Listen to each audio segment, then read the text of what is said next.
Hello students, welcome to my class. Students, आज के lecture में हम लोग नया टॉपिक स्टार्ट करने वाले हैं।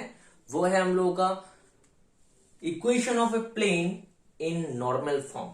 Equation of plane in normal form हम लोगों ने क्लास 11 में भी equation of a straight line in normal form सीखा था, जिसमें बेटा क्या था, distance of the straight line from origin था बेटा x cos alpha plus y sin alpha equals to p, जहां पर p को हम लोग एक distance of the straight line from perpendicular distance ऐसा सीखा था हम लोगों ने। ये अगर स्ट्रेट लाइन है तो ये जो परपेंडिकुलर डिस्टेंस है हम लोगों का p है, और यही p एक एंगल बनाता है अल्फा।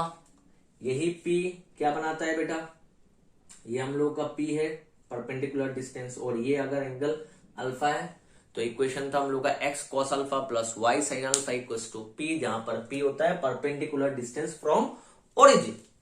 क्लियर? तो प्लेन में भी आपका डिस्टेंस फ्रॉम ओरिजिन आने वाला है। The vector equation of a plane, the vector equation of a plane in normal form. ठीक है, जो वेक्टर इक्वेशन आपको पहले भी एक मिल चुका है, मगर ये जो वेक्टर इक्वेशन है ये भी वेक्टर इक्वेशन है, मगर ये नॉर्मल फॉर्म है। Vector equation of a plane in normal form, normal to unit vector n vector. पहले वाले में जो था वो सिर्फ आपका normal to a vector n vector था, वो आपका वेक्टर था जो परपेंडिकुलर है। मगर ये जो वेक्टर है परपेंडिकुलर है, मगर ये यूनिट वेक्टर है। नॉर्मल है मतलब परपेंडिकुलर, मगर वो यूनिट वेक्टर है, इसीलिए एन कैप दिया हुआ है, एन वेक्टर नहीं। And at a distance d from the origin, and at a distance d from the origin is r vector dot n cap equals to d. Clear? समझ लीजिए ये आपका एक प्लेन है, समझ लीजिए बेटा ये आपका एक प्लेन है। इस प्लेन के ऊपर ऐसा एक पॉइंट है बेटा। क्लियर? ये आपका ओरिजिन है, इस पॉइंट के ऊपर ये एक पॉइंट है और ये आपका ओरिजिन है। ठीक है, कहीं पर भी हो सकता है। अगर प्लेन यहां पर है तो ये वाला परपेंडिकुलर होगा, तो ये यहां पर एक पॉइंट आएगा, मतलब ये परपेंडिकुलर का एक क्या आएगा बेटा, परपेंडिकुलर का एक फुट होगा उस प्लेन के ऊपर। तो ये जो परपेंडिकुलर डिस्टेंस ये डी दिया हुआ है। Clear? It is at a distance d from the origin. जो प्लेन है वो एक डी डिस्टेंस में है ओरिजिन से। क्लियर? और यही जो है, यही जो परपेंडिकुलर है, यही परपेंडिकुलर है ना बेटा, यही तो मेरा अभी एन वेक्टर है कि नहीं? यही तो मेरा एन वेक्टर है। क्लियर? यही तो मेरा परपेंडिकुलर है अभी, मगर हम लोगों को भी यूनिट वेक्टर चाहिए, मतलब इस एन वेक्टर का सिर्फ डायरेक्शन। यूनिट वेक्टर मतलब जो डायरेक्शन देता है, मतलब यही हम लोग का एन कैप है, समझ लीजिए यही मेरा एन कैप है, डायरेक्शन दे रहा है। क्लियर? तो मैं समझ लेता हूं बेटा ये मेरा एन है, ये जो पॉइंट है इस पॉइंट को मैंने एन से रिप्रेजेंट किया, तब जाके इस प्लेन का इक्वेशन होगा r vector dot n cap equals to d, जहां पर डी जो होता है वो ये वाला डी है, perpendicular distance of the plane from origin. ये कैसे आता है? हम लोगों को वेक्टर इक्वेशन पता है। वेक्टर इक्वेशन क्या था, r vector dot n vector equals to a vector dot n vector था बेटा, जहां पर एन वेक्टर क्या होता है, a vector normal to the plane vector है, वो आपका यूनिट वेक्टर नहीं है। ए वेक्टर क्या है बेटा, जिस पॉइंट से वो पास हुआ है। क्लियर? तो देखिए यहां पर आप एन वेक्टर को उसका मैग्नीट्यूड से डिवाइड दे दिए, एन वेक्टर को आप लोग उसका मैग्नीट्यूड से डिवाइड दे दीजिए बोथ साइड में। एक साइड में नहीं कर सकते, दोनों साइड में एक ही चीज करना पड़ता है। इक्वल अगर रहना है तो बोथ साइड में एक ही ऑपरेशन करना पड़ता है। तो both side is divided by magnitude of n vector. तो r vector dot n vector divided by magnitude क्या हो जाएगा, एन कैप बन गया। ये बेटा आपका ए वेक्टर डॉट ये भी आपका एन कैप, ये आपका यूनिट वेक्टर, ये भी आपका वेक्टर, दोनों वेक्टर का डॉट प्रोडक्ट करेंगे आपको डी मिलेगा डॉट एन वेक्टर। ये जो डी होता है ये आपका ये वाला डी आया, ये जो डी है आपका ये वाला डी है, ये दोनों को करने से आपको एक डी मिलेगा। पहले वाले में एक डी मिलता था, पहले वाले वेक्टर इक्वेशन में। वो डी कैसे मिलता है बेटा?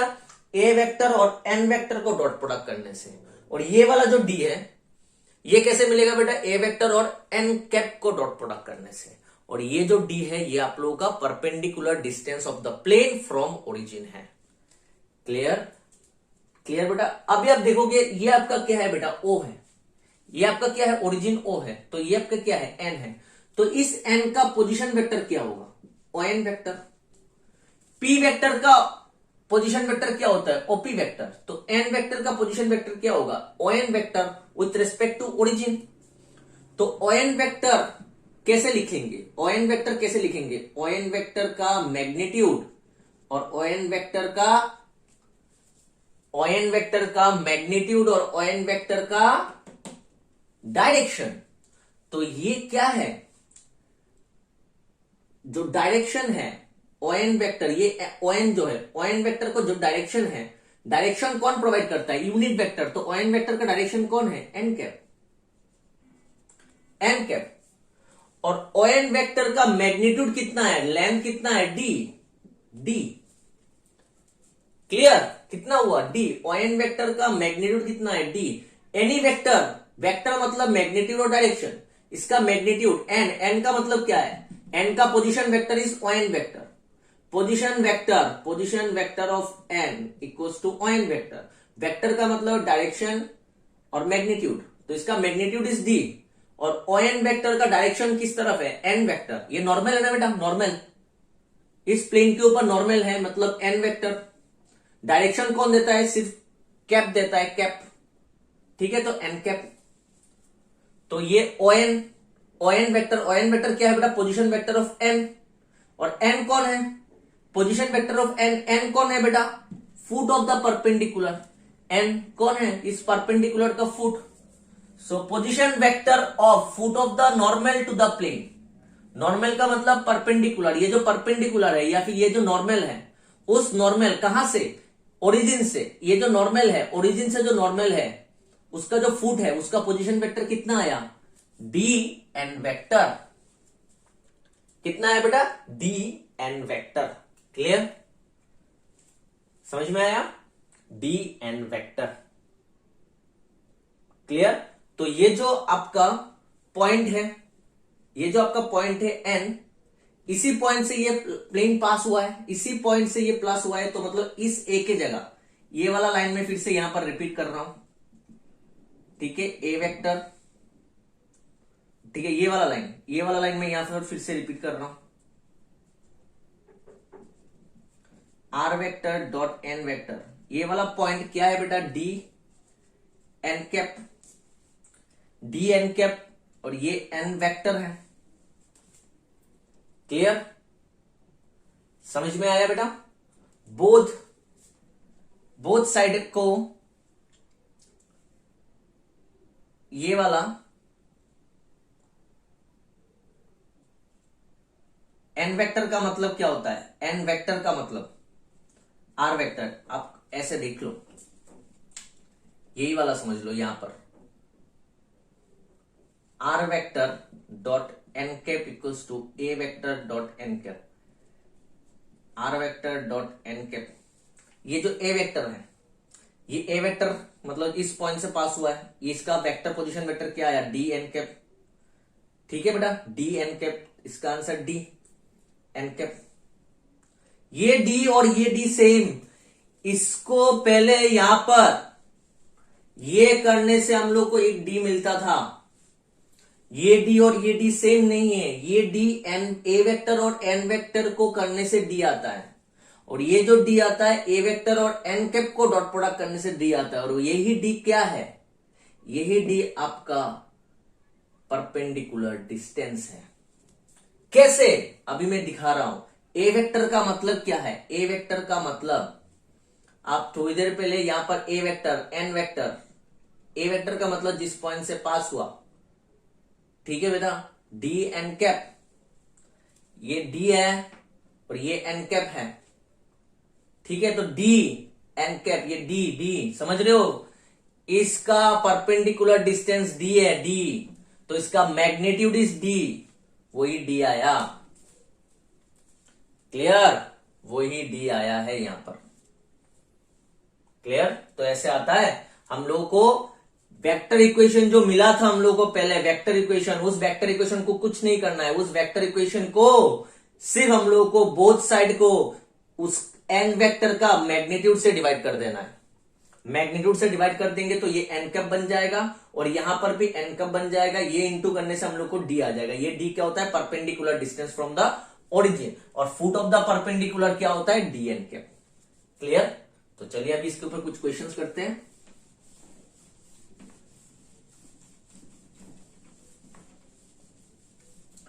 पहला वाला क्वेश्चन है find the vector equation, find the vector equation of a plane at a distance 5 units from the origin.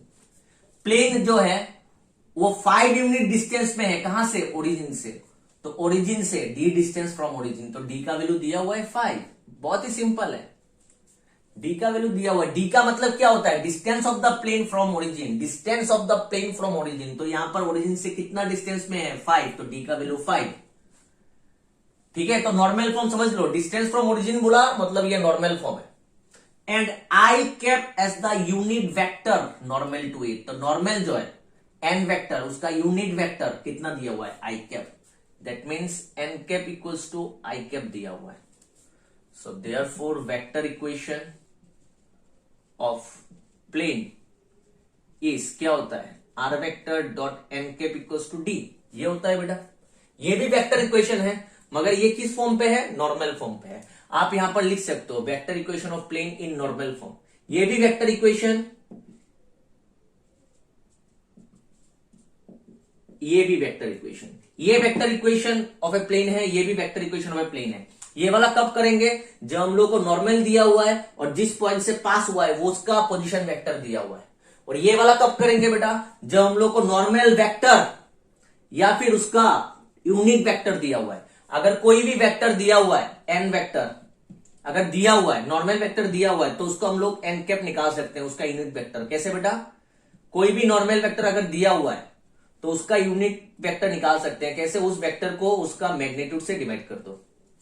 तो अगर नॉर्मल वेक्टर या फिर इसका यूनिट वेक्टर अगर दिया हुआ है और अगर परपेंडिकुलर डिस्टेंस फ्रॉम ओरिजिन दिया हुआ है तो हम लोग ये वाला वेक्टर इक्वेशन निकालेंगे। क्लियर, और नॉर्मल वेक्टर के साथ अगर जिस पॉइंट से पास हुआ है उसका पोजीशन वेक्टर दिया हुआ है तो हम लोग ये वाला वेक्टर इक्वेशन निकालेंगे। क्लियर स्टूडेंट, तो r vector dot i cap equals to 5, खत्म, सिंपल।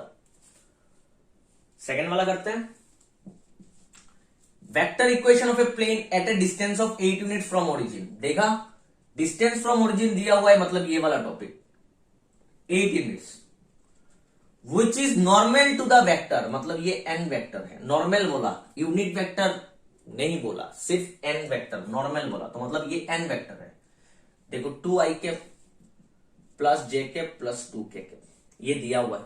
आप करके देख सकते हो, ये यूनिट वेक्टर नहीं है क्योंकि इसका मैग्नीट्यूड कितना है, इसका मैग्नीट्यूड कितना है, √2 square plus 1 square plus 2 square, मतलब 9, मतलब 3 आ गया। तो 1 आया क्या, नहीं आया, 3 आया, मतलब ये यूनिट वेक्टर नहीं है। यूनिट वेक्टर का मैग्नीट्यूड 1 होता है बेटा। क्लियर, तो ये नॉर्मल वेक्टर है। नॉर्मल बोला तो नॉर्मल वेक्टर, नॉर्मल वेक्टर का यूनिट वेक्टर नहीं है। तो पहले इसका यूनिट वेक्टर निकालना पड़ेगा, एन कैप निकालना पड़ेगा। एन कैप कैसे निकालेंगे, एन वेक्टर डिवाइडेड बाय उसका मैग्नीट्यूड, 2 आई कैप प्लस जे कैप 2 के cap divided by 2 square 1 square 2 square.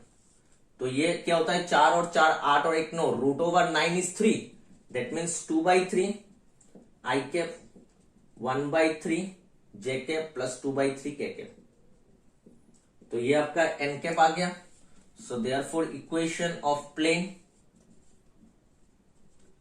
Is क्या होता है बेटा, r vector dot n cap equals to D.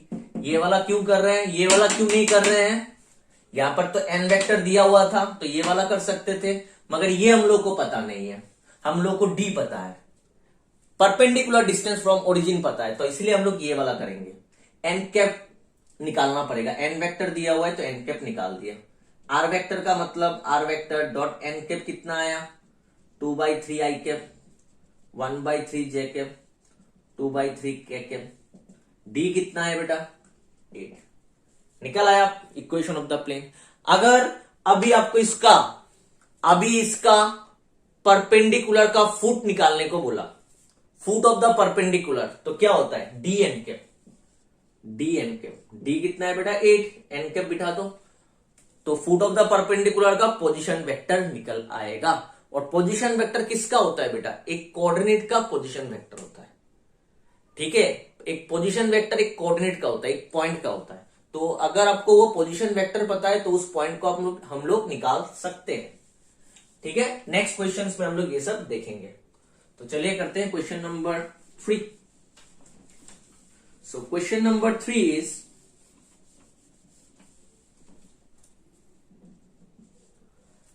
reduce the equation r vector dot 3i cap minus 4j cap plus 12k cap equals to 5 to normal form। इस normal form पे लेके जाना है, बाकी सब बाद में करेंगे, पहले इसको नॉर्मल फॉर्म में लेके जाते हैं। तो इक्वेशन ऑफ प्लेन क्या दिया हुआ है, equation of plane is r vector dot 3i cap minus 4j cap plus 12k cap equals to 5। देखो बेटा आर वेक्टर डॉट, हम लोग को दो वेक्टर फॉर्म मिला, दो वेक्टर फॉर्म मिला, वेक्टर इक्वेशन एक मिला, r vector dot n vector equals to a vector dot n vector. A vector dot n vector मैं यहां पर लिख रहा हूं, जहां पर हम लोग इसको r vector dot n vector या डी बोलते हैं, ये एक, और एक मिला r vector dot n cap equals to d, यहां पर भी हम लोग इसको डी बोलते हैं। ये वाला डी क्या होता है, distance of the plane from, perpendicular distance of the plane from origin. और ये एक नॉर्मल डी है, इन दोनों को मल्टीप्लाई करने से एक स्केलर मिलता है, समझ लो ये के है। ठीक है, बुक में डी लिखा रहता है। ठीक है, ये जो एन कैप होता है, दोनों में एन, यहां पर एन वेक्टर होता है, यहां पर एन कैप होता है। एन वेक्टर का मतलब इसका मैग्नीट्यूड 1 नहीं होगा और कुछ होगा। एन कैप का मतलब क्या होता है, ये भी नॉर्मल है मगर इसका मैग्नीट्यूड 1 होने वाला है। तो आर वेक्टर के साथ इधर एन वेक्टर रहेगा, नहीं तो एन कैप रहेगा। कैसे पता चलेगा, इसका मैग्नीट्यूड निकाल दो। इसका मैग्नीट्यूड कितना होता है, 3 स्क्वायर माइनस 4 स्क्वायर और 12 स्क्वायर कितना होगा बेटा, ये 9, 24, 12 स्क्वायर मतलब 144, दैट मीन्स 169, दैट मीन्स 13 आया, 1 नहीं आया। तो ये आपका यूनिट वेक्टर बेटा नहीं है, तो ये आपका क्या है, एन वेक्टर है। ये आपका क्या है, एन वेक्टर है। जब आपको r vector dot n vector equals to a vector dot n vector दिया रहता है, मतलब आर वेक्टर डॉट ए, दोनों को मल्टीप्लाई करने से आपको एक स्केलर मिलेगा डी, देखो यहां पर दिया हुआ है। तो इसको वेक्टर फॉर्म पे, नॉर्मल फॉर्म पे कैसे लेके जाते हैं, बोथ साइड को हम लोग क्या करते हैं बेटा, उसका मैग्नीट्यूड, नॉर्मल का मैग्नीट्यूड से डिवाइड कर देते हैं। करते हैं तो इधर पहले बताया, तो यहां पर भी हम लोग वही करेंगे, अलग से नहीं करना है। इसको आप एन वेक्टर पकड़ के उसका एन कैप निकालोगे तो गलत हो जाएगा। इसको अलग से नहीं करोगे, आपको बोथ साइड में एक ही चीज करना पड़ेगा। यहां पर अगर एन वेक्टर को एन कैप से उसका मैग्नीट्यूड से डिवाइड करोगे तो उधर भी करना पड़ेगा, क्योंकि ये बेटा इक्वेशन है। ये क्या इक्वल टू साइन आ गया, इक्वेशन है। इक्वेशन में बोथ साइड में एक ही ऑपरेशन करना पड़ता है इक्वल टू रहने के लिए। तो इसीलिए हम लोग यहां पर 3i cap minus 4j cap plus 12k cap equals to 5, both side में हम लोग नॉर्मल वेक्टर का मैग्नीट्यूड से डिवाइड करेंगे। Clear, 3 square minus 4 square plus 12 square, ये 169 होता है। 169 का मतलब 13, तो ये हो गया 5/13। अभी ये आ गया बेटा आर वेक्टर डॉट, यहां पर आप 3/13 i cap minus 4/13 j cap plus 12/13 k cap 5/13, ये अभी है r vector dot n cap है। अभी आप इसका मैग्नीट्यूड निकाल के देख सकते हो, इसका मैग्नीट्यूड अभी 1 आएगा, क्योंकि ये अभी एन कैप है। तो ये अभी डी जो है, क्योंकि ये एन कैप है तो ये वाला जो डी है वो आपका perpendicular distance of the plane from origin होगा। एन वेक्टर के साथ जो डी रहता है, एन वेक्टर के साथ जो डी रहता है, एन वेक्टर के साथ देखो, एन वेक्टर के साथ एक डी है, ये आपका परपेंडिकुलर डिस्टेंस फ्रॉम ओरिजिन नहीं है। एन कैप के साथ जो डी रहता है वो आपका परपेंडिकुलर डिस्टेंस फ्रॉम ओरिजिन है। क्लियर? आया समझ में? So this is the required vector equation of plane in normal form. उसके बाद क्या बोला? Hence find the length of the perpendicular from origin to the plane. So therefore length of the perpendicular from origin कितना होगा? 5/13 unit, क्योंकि length है तो उसका एक यूनिट होगा तो यूनिट लिख दिया। ये मेरा डी है, ठीक है। Perpendicular distance from the origin, origin से जो परपेंडिकुलर है उसका लेंथ। उसके बाद और भी है, खत्म नहीं हुआ है। Also find the direction cosine of the normal to the plane. Also find the direction cosine of the normal to the plane. Normal का जो डायरेक्शन कोसाइन, अभी एक चीज देखो, नॉर्मल का डायरेक्शन कोसाइन, डायरेक्शन कोसाइन निकालने के लिए पहले बेटा डायरेक्शन रेशियो चाहिए। डायरेक्शन कोसाइन निकालने के लिए क्या चाहिए हम लोग को? डायरेक्शन रेशियो चाहिए। तो यहां पर किसका बोला? नॉर्मल का बोला। Unit vector, unit vector to normal नहीं है, नॉर्मल का यूनिट वेक्टर नहीं बोला, सिर्फ नॉर्मल वेक्टर बोला। तो ये हम लोग का नॉर्मल वेक्टर है। ये क्या है हम लोग का? हियर एन वेक्टर क्या है बेटा? 3i cap minus 4j cap plus 2k cap. So therefore direction ratio of normal are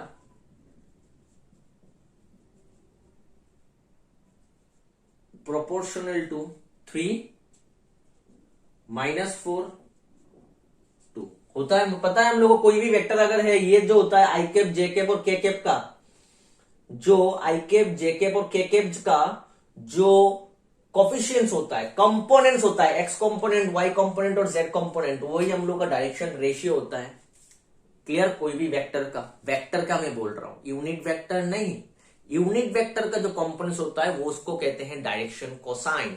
तो यहां पर यूनिट वेक्टर आ गया बेटा। यूनिट वेक्टर कौन है? ये। तो ये आपका डायरेक्शन कोसाइन है।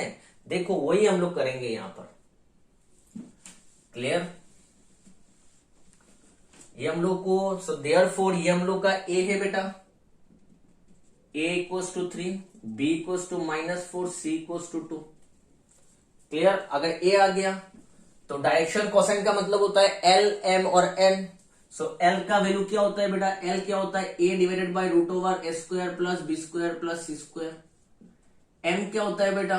b divided by root over a square plus b square plus c square. n क्या होता है बेटा? c divided by root over a square plus b square plus c square. तो यहां पर a कितना है? 3 है। 3 डिवाइडेड बाय क्या होगा? Root over 3 square plus -4 square plus 2 square. m क्या होगा? -4 डिवाइडेड बाय 3 स्क्वायर -4 का स्क्वायर 2 स्क्वायर। n क्या होगा? 2 डिवाइडेड बाय 3 स्क्वायर -4 का स्क्वायर और 2 स्क्वायर। तो ये कितना आएगा?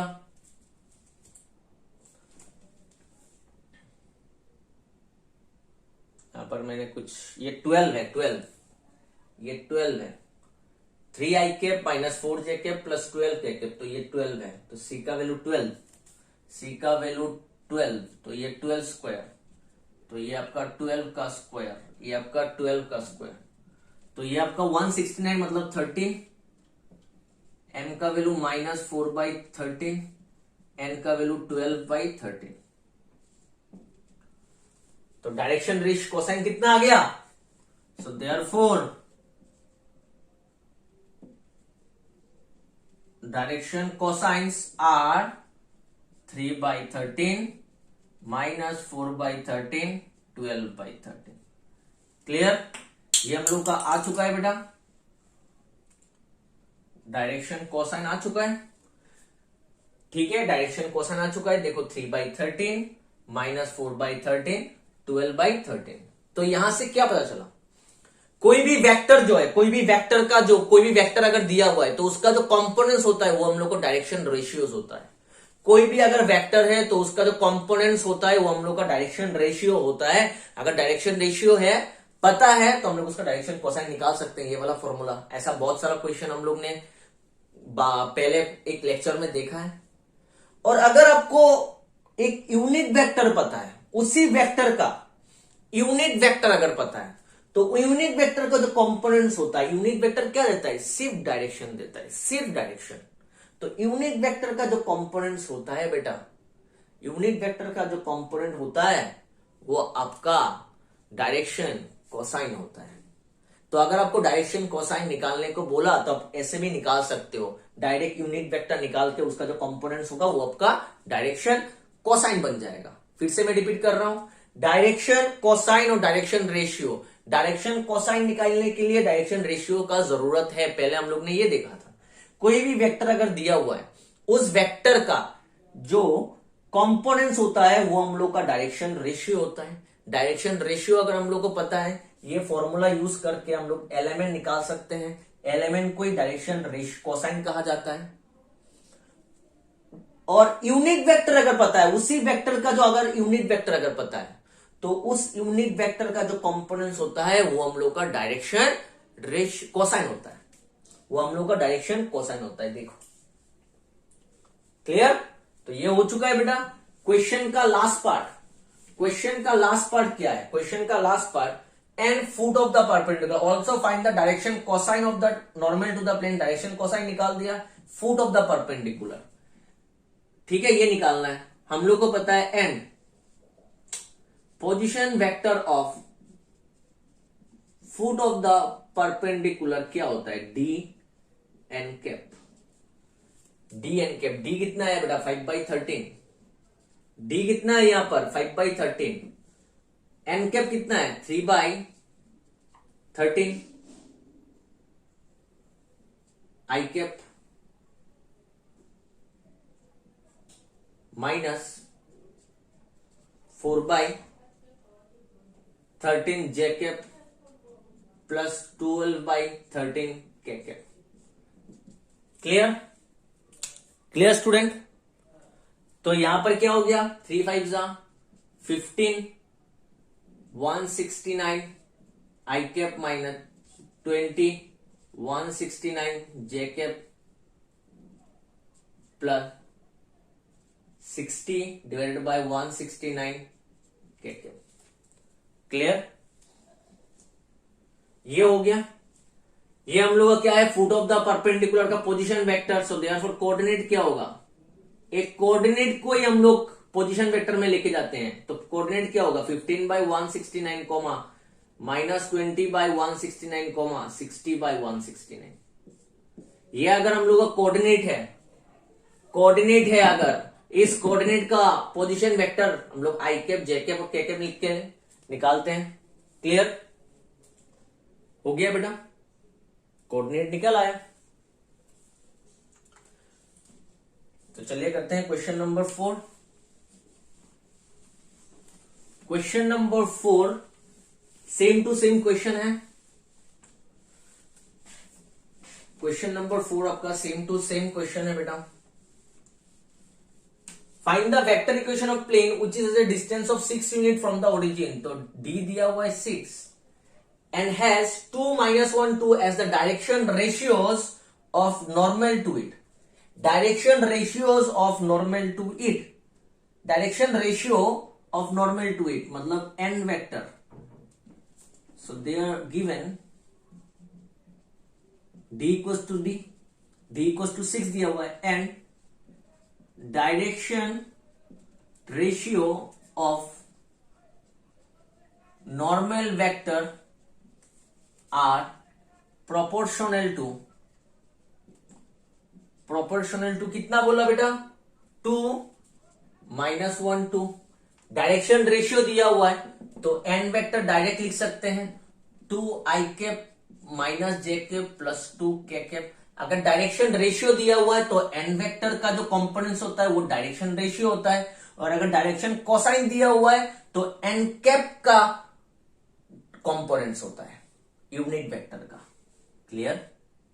तो क्योंकि डायरेक्शन रेशियो दिया हुआ है तो एन वेक्टर निकाल दिया, और हम लोगों को बेटा क्या नहीं चाहिए, वेक्टर इक्वेशन, क्योंकि डी दिया हुआ है तो एन कैप निकालना पड़ेगा।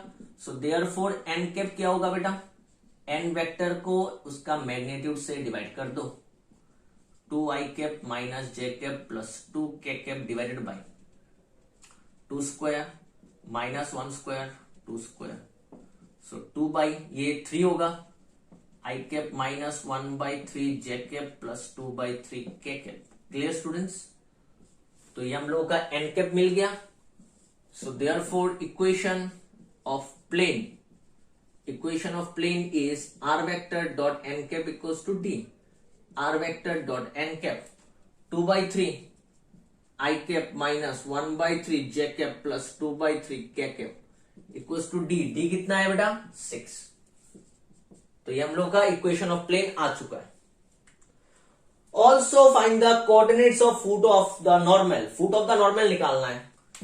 फुट ऑफ द नॉर्मल क्या होता है, foot of the normal D N cap, D कितना है बेटा 6, एन कैप कितना है 2/3 I cap minus 1/3 J cap plus 2/3 K cap. सो कितना हो गया, 3 से कटेगा 2, 2 2 4 आई कैप, 2 1 2 जे कैप, 3 से कटेगा 2, 2 2 4 के कैप। सो देयरफॉर कोऑर्डिनेट, ये पोजीशन वेक्टर है, position vector of foot of the perpendicular. So therefore coordinate of foot of perpendicular कितना होगा, 4 minus 2 4, 4 minus 2 4। Clear? Clear students? तो यहां पर क्वेश्चन नंबर 4 भी हो चुका है।